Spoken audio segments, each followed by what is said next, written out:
हमको बिना पैसे, हमको 2 केजी घी चाहिए। बोले कि हाँ मिल जाएगा। तो देखिए मेरे पास में पहचान, हम इसकी पहचान नहीं करना जानते। मेरी पत्नी लेकिन इसमें बहुत जासूस है। वह अगर कह देगी कि आपका शुद्ध घी है, तब तो मैं आकर के पैसा आपको दे दूंगा। अगर वह कह देगी कि इसमें मिलावट है, तो मैं आपका घी लौटा दूंगा। मंजूर है तो दीजिए, नहीं तो नहीं, कोई बात नहीं है। आपको जहां जांच कराना है ले जाइए, कोई बात नहीं, जांच करा लीजिए, मेरा घी स्पेशल है, आप निश्चिंत से जाइए। 2 केजी घी नाप दिए, लेकर के गए, रास्ते वहां से घूम करके आ गए। बोले कि देखिए मेरी पत्नी बोली इसमें कुछ मिलावट है, इसलिए अपना घी अपने रख लीजिए, अपना घी अपने पास रख लीजिए। लेकिन उसमें जो लेप लगा था वो कैसे रख लेंगे? हंडी में जो लेप लग गया, 2 केजी घी वो अपना पोंछ करके ले लिए, लेकिन लेप तो चढ़े रह गया, लेप तो हटा नहीं सके। इसी तरह से हमारे आपके ऊपर में भी संस्कार का लेप लग जाता है, और भगवान बुद्ध कहते यही संस्कार ही पुनर्जन्म का कारण होता है। इसलिए संस्कार को ही खत्म कर दो, ये संस्कार को ही नष्ट कर दो। लेकिन ये संस्कार ऐसे नष्ट नहीं होगा और कोई उपाय इसका बाहर में नहीं है। भगवान बुद्ध 6 वर्ष तक कठिन तप किए, कठिन साधना किए, दिन रात ध्यान में बैठे रहे, हड्डी हड्डी सूख जाता है। अंत में कुछ भी उपलब्धि नहीं हुई। तो वे निरंजना नदी में पार हो रहे थे और धारा तेज था, शरीर में इतना शक्ति की कमी कि वह धारा में बहने लगे। अंत में वृक्ष के जड़ को पकड़ करके, सिर को पकड़ करके किसी तरह से उस धारा में बचे, नहीं तो उस दिन उसी में डूब जाते। किसी तरह से वह जाते हैं और उसके बाद सोचे कि ये शरीर को तो हमने ऐसे कर दिया, अब तो ये कोई काम का ही नहीं है, और जो उपलब्ध होना चाहिए अभी तक उपलब्ध नहीं हुआ, इसलिए क्या करना चाहिए। उसी शाम में एक सुजाता नाम की औरत आती है। वह एक पेड़ के नीचे मनौती की हुई थी कि रात्रि देवता से कि हे देव, अगर मेरी मनोकामना पूर्ण हो जाएगी तो मैं खीर चढ़ाऊंगी। तो वह खीर बना करके लाई थी। और देखे साक्षात भगवान बुद्ध ध्यान पर बैठे हुए थे। बोले कि देवता मेरा प्रगट है, तो क्यों नहीं देवता को यह खीर खिला दे। तो गए भगवान बुद्ध के पास और कहते देव आपके लिए खीर बना करके लाए हूं, मेरी जो मनोकामना थी वह पूर्ण हो गई, इसलिए खीर बना करके लाई हूं। तो भगवान बुद्ध उस दिन खा लेते हैं। और जितने भी इनके संगी साथी थे बोले कि अरे ये तो निराहार रहता था, ये तो आहार करने लगा, ये तो भ्रष्ट हो गया। अब भ्रष्ट हो गया, इसके साथ रहना नहीं है। भ्रष्ट के साथ रहोगे तो सबको ये भ्रष्ट कर देंगे, इसीलिए अब ये भ्रष्ट के पास नहीं रहना, सब छोड़ छाड़ करके चले गए। भगवान बुद्ध उसी दिन ध्यान खीर खा करके ध्यान पर बैठे, और ध्यान पर बैठे तो उसी समय में थोड़ा आंख लग जाता है, हाँ, हल्का आलस आ जाता है, अधनिनिया आ जाता है। और उसी समय में इंद्र तानपुरा लेकर के आए। उनमें 3 तारे थी। एक तार बिल्कुल ढीला, उससे आवाज घड़र घड़र का निकलता था, और एक तार बहुत कसा हुआ था, उसका आवाज भी उतना बढ़िया नहीं बुझाता था। और एक तार जो मध्य में था, न ज्यादा कसा हुआ न ज्यादा ढीला, उसका बड़ा सुंदर आवाज निकल रहा था। भगवान बुद्ध के मन में हुआ कि यह शरीर को इतना नहीं कसो कि यह शरीर ही बर्बाद हो जाए, और या इसको इतना न ढीला छोड़ो कि ये विषय भोग में ही दिन रात रमन करे। इसलिए मध्य मार्ग पकड़ना चाहिए, ना तो इसको ज्यादा ढीला छोड़ना चाहिए और ना ही इसको ज्यादा कसना चाहिए, मध्य में रखना चाहिए। भगवान कृष्ण कहते हैं युक्ताहार विहारस्य युक्त चेष्टस्य कर्मसु युक्त सपनावबोधस्य योगो भवति दुःखः। कहते हैं न ज्यादा खाने से न उपवास रहने से। उपवास में भी क्या होता है, ध्यान पर बैठेगा ध्यान नहीं होगा।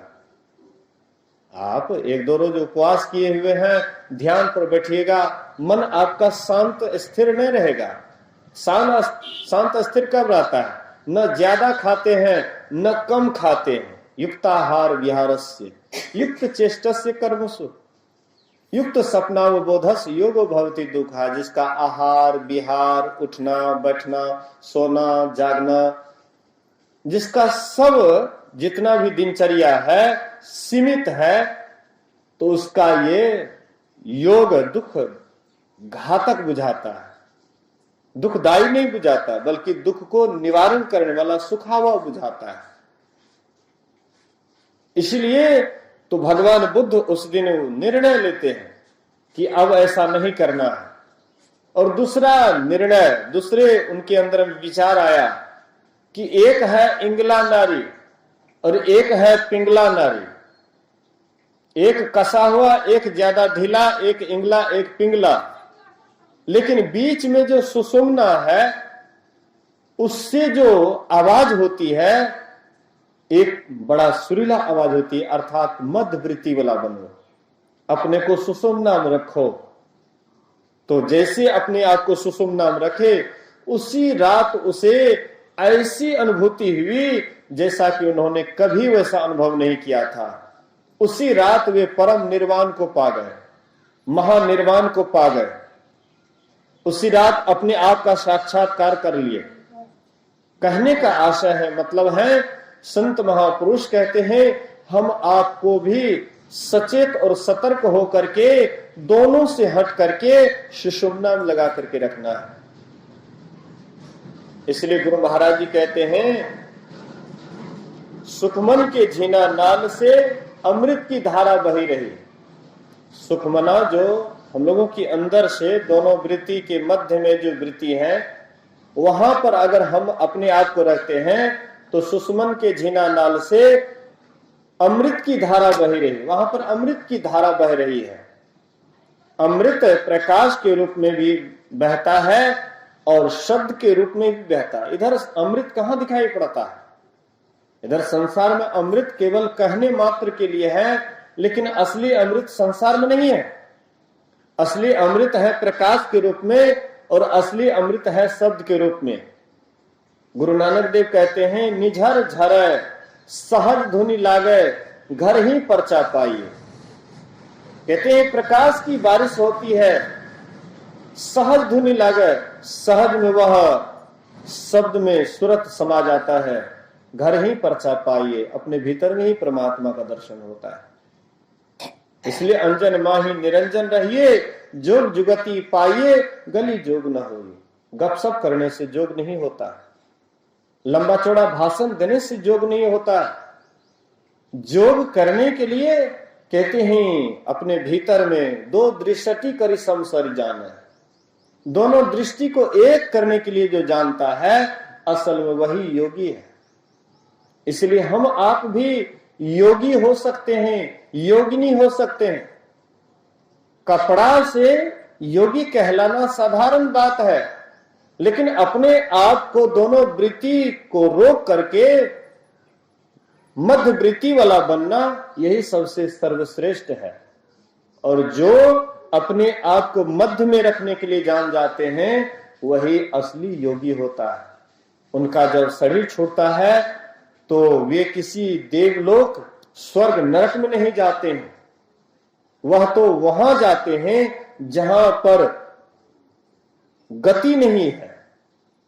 इसलिए गोरखनाथ जी महाराज कहते हैं जाता जोगी किन्हों नहीं पावा। योगी लोग जब शरीर छोड़ते हैं तो देवी देवता को भी पता नहीं लगता है कि ये कहां चले गए।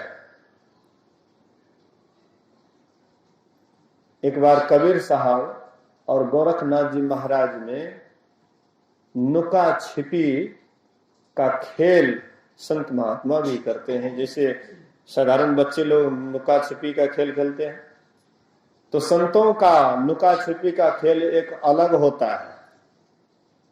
संत जो जिस कैटेगरी के होते हैं वह उसी तरह का नुका छुपी खेलते हैं।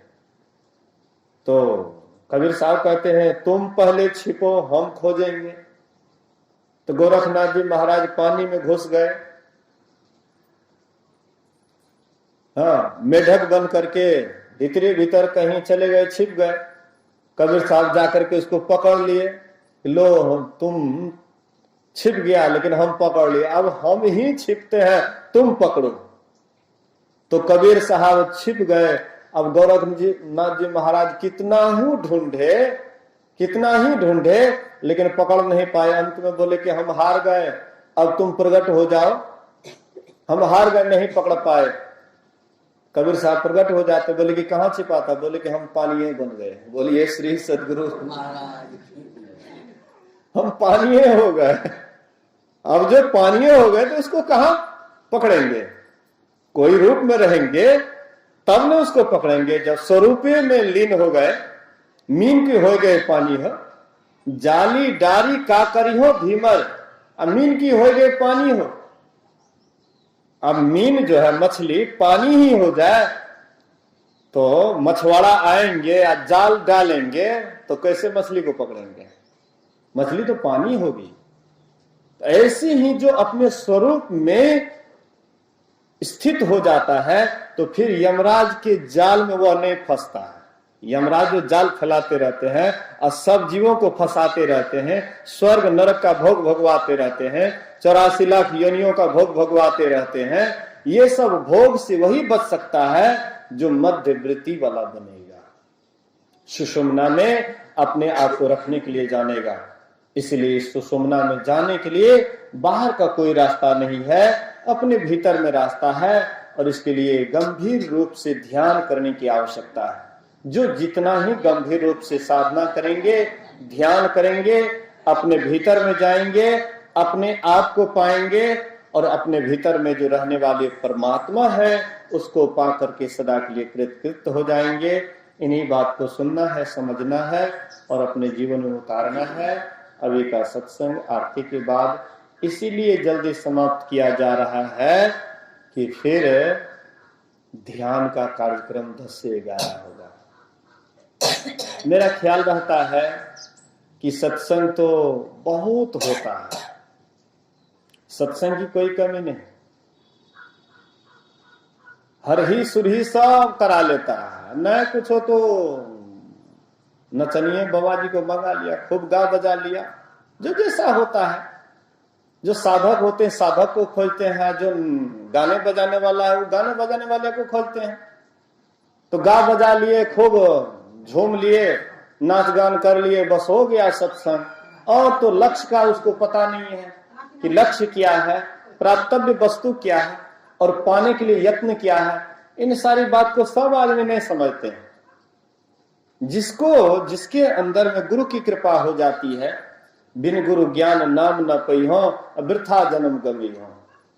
बिना गुरु का, गुरु तो ऐसे सब आदमी कर लेते हैं, कोई न कोई पंथ से सब आदमी जुड़ जाते हैं, कहीं न कहीं कोई न कोई दीक्षा ले ही लेते हैं, कहीं न कहीं से दीक्षित हो ही जाते हैं, पर लक्ष्य का सबको पता नहीं होता है। गुरु जिनके ऊपर कृपा करते हैं उसी को लक्ष्य का पता होता है। तो अपने लक्ष्य को जाने। ये कितना हम नाच गान या इधर उधर के रंगमंच में रहेंगे तो उससे कभी भी अपने जीवन के लक्ष्य को प्राप्त नहीं कर पाएंगे। तो कहने का मतलब ये सब तो बराबर होते रहता है, लेकिन ध्यान की सबसे विशेषता है। तो आप जहां भी रहेंगे लेकिन समय समय पर ध्यान करेंगे तो कम से कम लक्ष्य का ख्याल तो आएगा। अरे लक्ष्य पर जो ख्याल भी करेंगे एक न एक दिन वही चलेंगे। और जो